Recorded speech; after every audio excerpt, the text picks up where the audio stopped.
তাহলে কি জুলাই মাসের এন্ড থেকে অনন্য মামুনের শেড শুরু হচ্ছে? বন্ধুরা, এই ব্যাপারটা নিয়ে কি বলবো আমি জানি না, আসলেই জানি না। আসলে দরদ সিনেমাটা না প্রত্যেকজন সাকিবিয়ানদের কাছে একটা বড় ধাক্কার জায়গা ছিল। মানে প্রমোশনের দিক থেকে ছবিটা যা যা বলা হয়েছিল সেগুলো আসলেই বাস্তবে আমরা ঘটতে দেখতে পাইনি। তবে হ্যাঁ, একটা বিষয় বলতে হবে, যেটা অবশ্যই বলতে হবে, নন ঈদ রিলিজ ছিল দরদ, এবং সেই সময় বাংলাদেশের রাজনৈতিক প্রেক্ষাপট ভীষণ টালমাটাল ছিল। সেই সময় ঈদের বাইরে গিয়ে দরদ মুক্তি পেয়েছিল। সিনেমাটা দর্শকের ভালো লাগেনি, মেকিং ভালো লাগেনি, গল্পটা চলেনি, আলাদা ব্যাপার। বাট দরদ টিম কিন্তু সেই রকম একটা ক্রুশিয়াল পিরিয়ডে তারা তাদের ছবিটা রিলিজ করেছিল।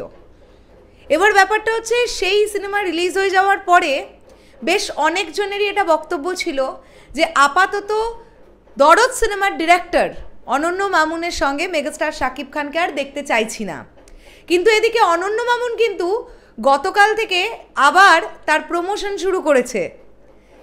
তিনি শের নিয়ে একটা লেখা লিখেছিলেন গতকাল, আবার আজকে কিছুক্ষণ আগে তিনি লিখেছেন 25শে জুলাই থেকে শ্যুটে ফিরব। তাহলে কিসের ইঙ্গিত দিচ্ছেন উনি? শের সিনেমাটা উনি শুরু করবেন? আমার তো কেন জানি না মনে হয় যে শের সিনেমাটা যদি উনি শুরু করেন তাহলে মেগাস্টার শাকিব খানকে নিয়েই ছবিটা করতে হবে, না হলে জাস্ট কোনো গতি নেই। মানে বক্স অফিস ফলাফল কী হবে সেটা নিয়ে যথেষ্ট ডাউট থাকছে যদি শাকিব ভাইয়া ছাড়া অন্য কেউ করেন। কিন্তু এই মোমেন্টে দাঁড়িয়ে মেগাস্টার শাকিব খানকে অনন্য মামুনকে স্কেডিউল দেবেন? এই বিষয়টা নিয়ে তোমাদের কি মনে হচ্ছে সেটা একটুখানি কমেন্ট করে জানাও। দেখো, হাইপ তোলার জন্যে অনেকেই অনেক কিছুই পোস্ট করতে পারে, কিন্তু সেটা বাস্তবে কতটা হবে সেটা নিয়ে যথেষ্ট কোয়েশ্চেন থাকে। তার মানে আমি এটা বলছি না যে শের সিনেমাটা হবে না। এই যে আমরা শুনতে পাচ্ছি এটা গুঞ্জন যে পরের বছর আর কি রোজার ঈদের আগে একটা নন ঈদ রিলিজ হবে, এই বছরেই নাকি মেগাস্টারের আরও একটা সিনেমা রিলিজ হবে, সেই প্ল্যান হচ্ছে। সেটা তাহলে কোন সিনেমা, কোন ডিরেক্টরের ডিরেকশনে তিনি আসছেন, কোন প্রোডাকশন হাউসের ব্যানারে তিনি আসছেন? দেখো, একটা জিনিস অবশ্যই মানতে হবে যে কলকাতার এসকে মুভিজ তারা কিন্তু মেগাস্টার শাকিব খানকে নিয়ে আগেও কাজ করেছেন, তারা দরদেও কাজ করেছেন, এবং আমরা চাইবো যে এসকে মুভিজের ব্যানারে মেগাস্টার শাকিব খান বারংবারই আসুন। কিন্তু আমাদের যেটা চাওয়া থাকবে সেটা হচ্ছে ভালো মানের সিনেমা, ভালো একটা গল্প, তার সঙ্গে ভালো মেকিং, প্রপার ওয়েতে মেগাস্টার শাকিব খানকে প্রেজেন্ট করতে হবে।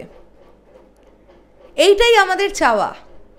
কারণ আমরা যদি দেখি কলকাতার প্রোডাকশন হাউস ধীরে ধীরে মেগাস্টার শাকিব খানের দিকে ঝুঁকতে তারা বাধ্য, কেননা দিনের শেষে গিয়ে তারা তো চাইবেই যে তাদের বিজনেস হোক। তারা প্রডিউস করবে এমন সিনেমায় যে সিনেমায় গ্যারেন্টি আছে যে আমি যে টাকাটা লাগালাম সে টাকাটা আমার রিটার্ন আসবে।